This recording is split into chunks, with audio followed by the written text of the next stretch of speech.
use a lighter. Mostly focusing on like that bottom edge that's going to go in. Maybe one of them will do a little bit extra.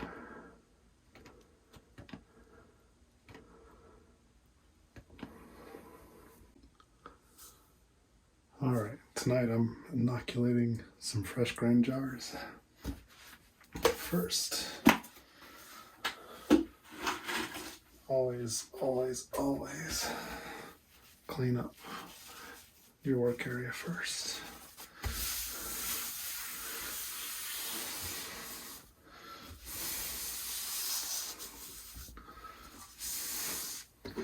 More dust, more risk of contamination. So just best to sterilize everything in the immediate area, and especially anything that goes above where you are working. Anywhere dust might fall off of, including the lights.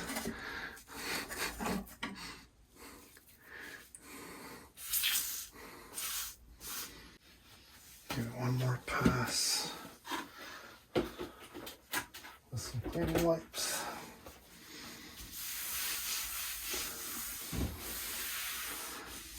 All the way to the back. Got quite a few jars I'm going to do today, so it's nice to have enough space to just set them all out, and then you can sterilize them where they are in place. Well, the outside of them. The inside was already pasteurized in the pressure cooker yesterday.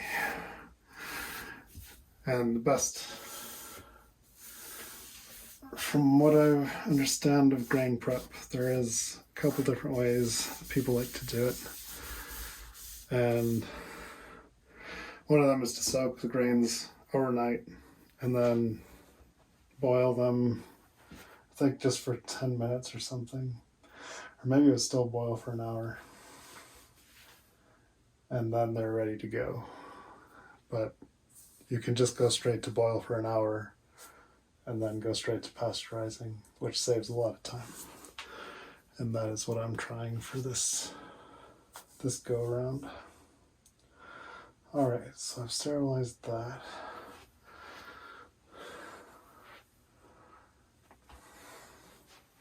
Maybe I'll skip.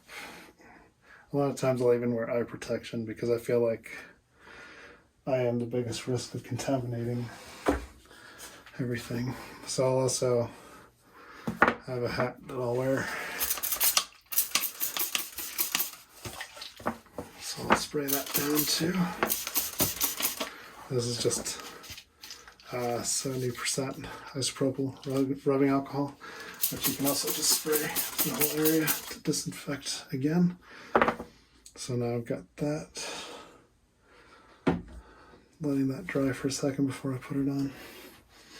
And then I will definitely wear a face mask so that anything I'm breathing is not going on them.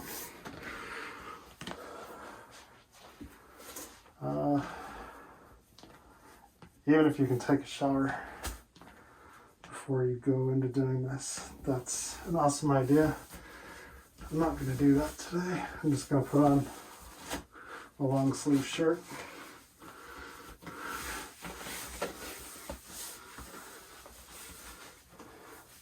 So that any stuff off my arms stays away.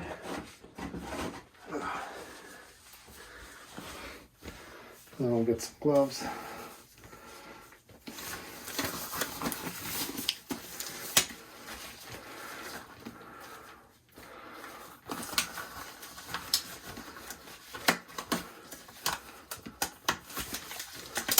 Try a bigger size, even extra.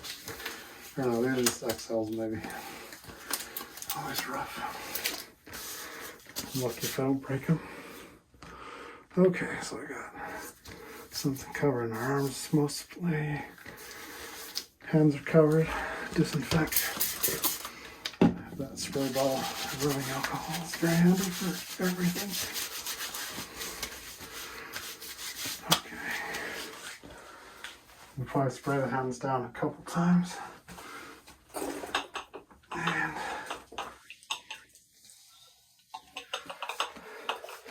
then we'll transfer these jars over here. 4 syringes.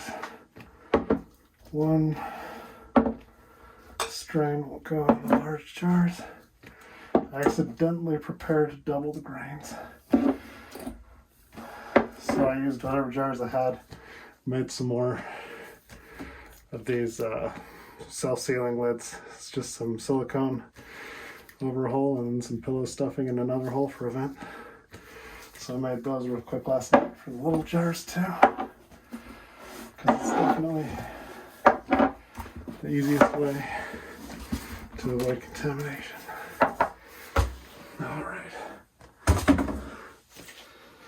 So now I've got everything here. I think the hat's dried enough. Yeah, that should be okay, that I'm not just breathing in. Okay. Now I've got my hands covered. My head, everything. Usually I do my eyes too. I think I'll be okay with what I got. So I'm just going to go ahead and mist everything with this alcohol. And it's mostly at the tops I'm trying to get at this point, where we're actually injecting it. And then I'll just spray these syringes down real quick. Just because why not? Even give my hands one more time.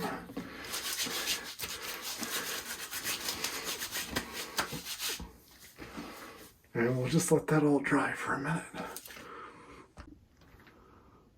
Okay, everything's still kind of drying off a bit, which we want to do because I do want to use a flame to sterilize the needles too. So next up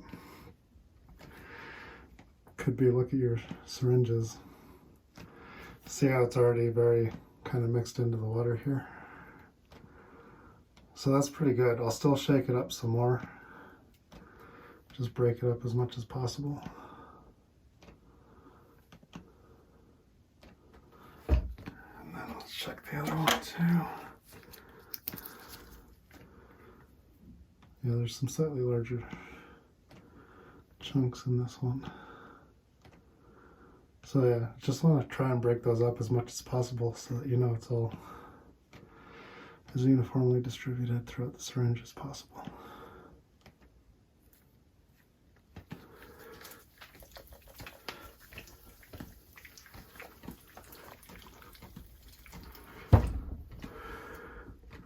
Thinking I could probably just attach them to a sawzall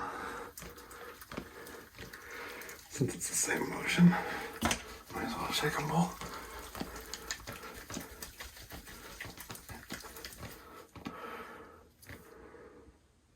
Pretty good, pretty good.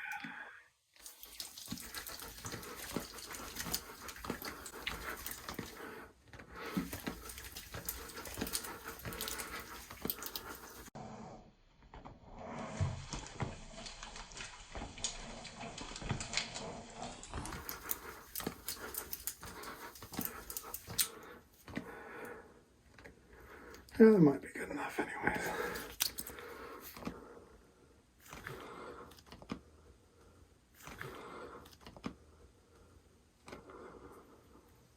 Both looking pretty gray, evenly distributed. Alright, I'm going to use that and those guys. I'm going to do these first.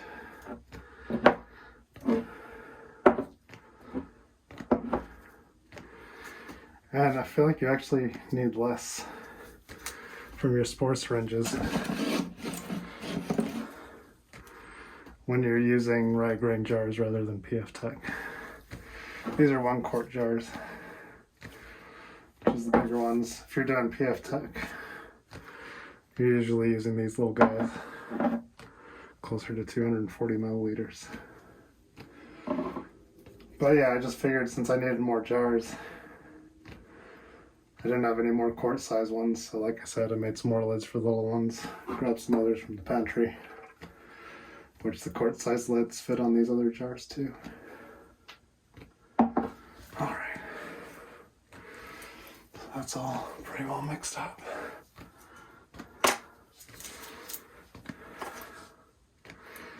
Yeah, I think the alcohol's dissipated enough. Cool. So I'm just gonna light a candle to flame sterilize some candles I made myself using recycled bottles, soy wax. Pretty cool to watch in the dark. Labels don't burn so far. But we'll use that to flame sterilize the needle for a little bit. Okay, I think now we're ready to grab this needle. Since I've used this syringe before, I just take some tape and attach the cap. So this one's PC Roatan, Honduras,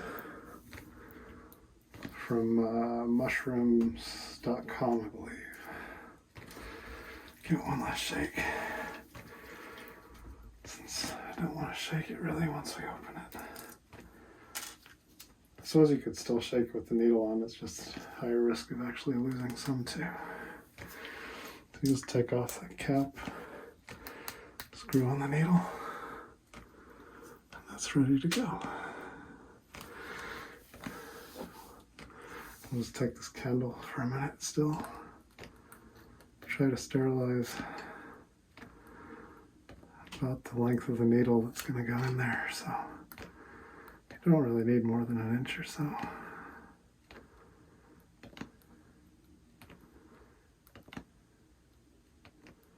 You can also sterilize with rubbing alcohol, but even if you did that, I'd still do this too. Which I guess I have done in the past. But I think if you're doing flame sterilization and getting it basically red hot, I don't see how you could go wrong.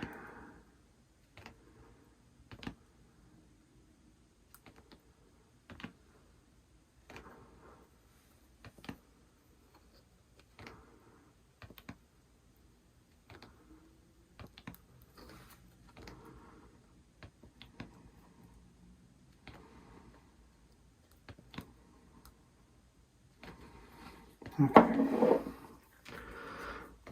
think we'll call that good.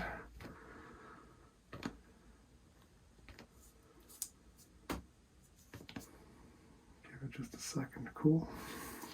A little shake, and maybe get this air bubble out. Because it's very, especially when the labels are on like this, it's very hard to tell like how much you're putting in, and you only need a few tick marks, basically a couple milliliters per jar. And then we'll just get started. You can actually kind of see the hole from the last time. I'm trying to go in just as much as we did. Get a little squirt. Probably went a little heavy, but that's okay. Our candle, self-destructed. And we'll just keep going. You can sterilize between each jar if you want to. I haven't really felt that was necessary.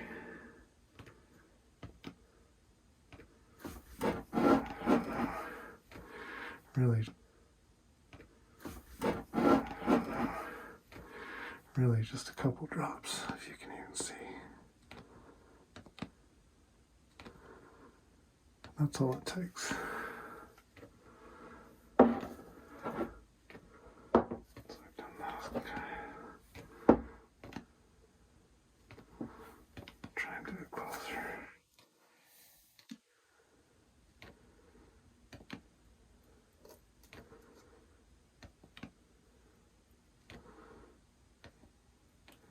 Since the grain's totally sterilized, should be the only thing able to grow in there. Maybe one of them will do a little bit extra.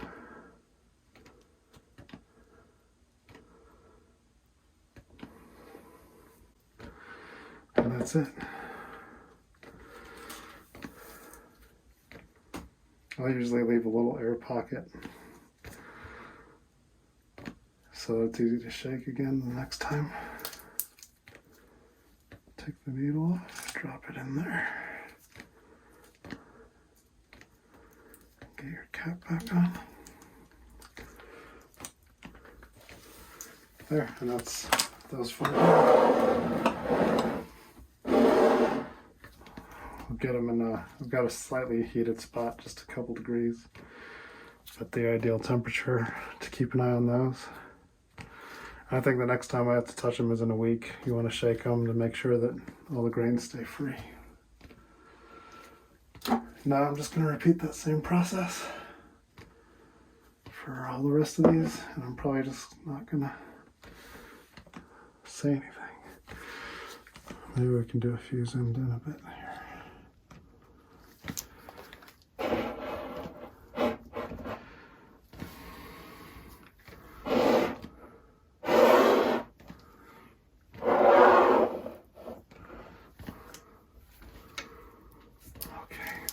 Again, everything's already sterilized. I'm going to take this cap off. It still looks pretty well shaken up, distributed. Get the needle out.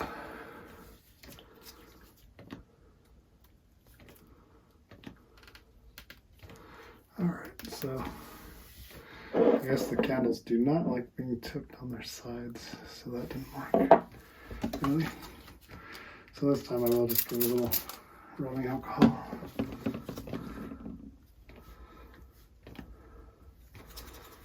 Sterilize it. Wait a minute for that to dry.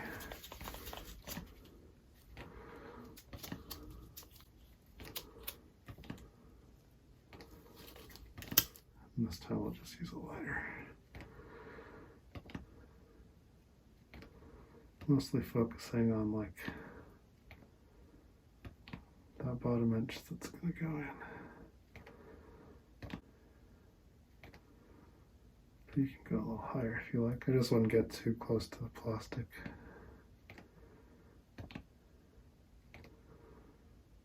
Yeah, just get that. Hopefully you can see it's like red hot.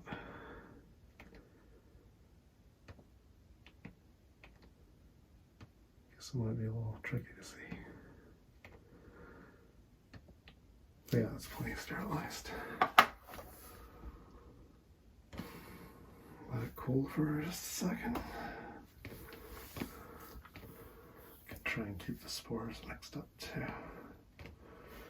You're not doing anything. This one is a Thailand Ko Samai Super Strain, or KSSS.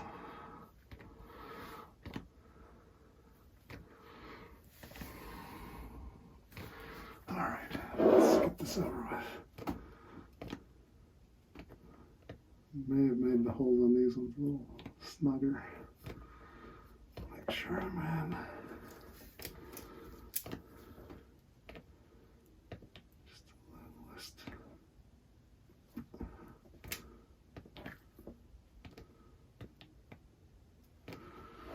Cool.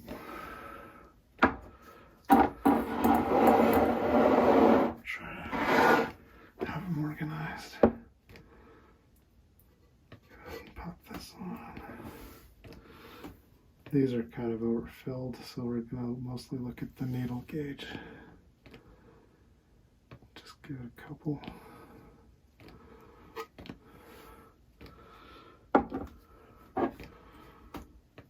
Probably should have just hit the big ones primarily.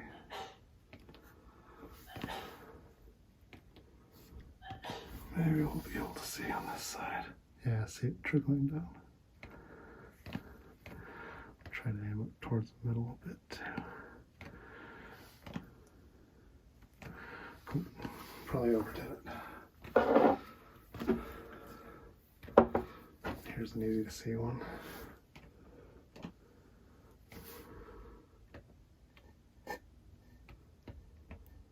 Oh, okay. I went a little deep just so you could actually see it. Then, since it's so easy to see, we might as well just kind of draw a line.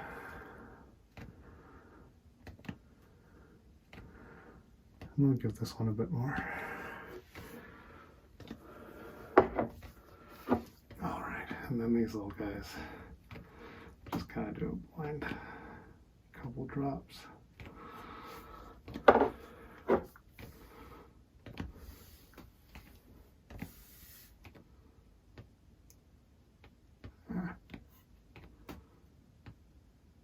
Couple drops.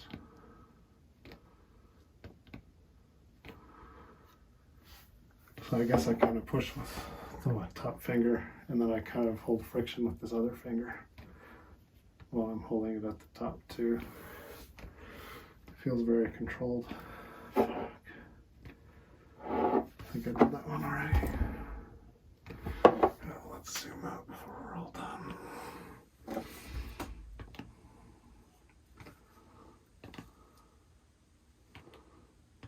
Easy to see.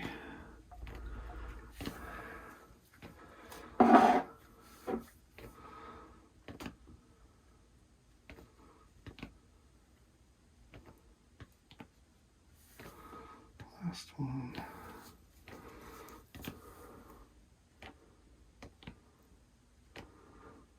For now. For some reason, I don't know for sure if I got this. Pretty sure that's needle mark though. Yeah, it did. Alright. Once again, pull it back. You'll see, you'll clear the needle out when you do that too.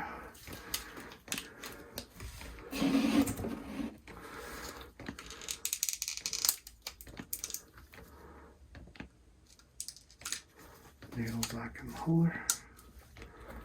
Lid back on top. And we'll put these guys back in the fridge. Till next time. So yeah, just that quick to do 2 different strains. Hopefully in a couple weeks, these will be fully colonized.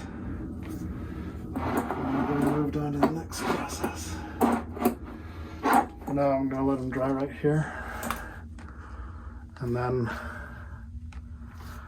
once the alcohol's all dried, I'll come back and label them, probably both on the lids and on the jars. All right. Hope you enjoyed it. Thank you for watching.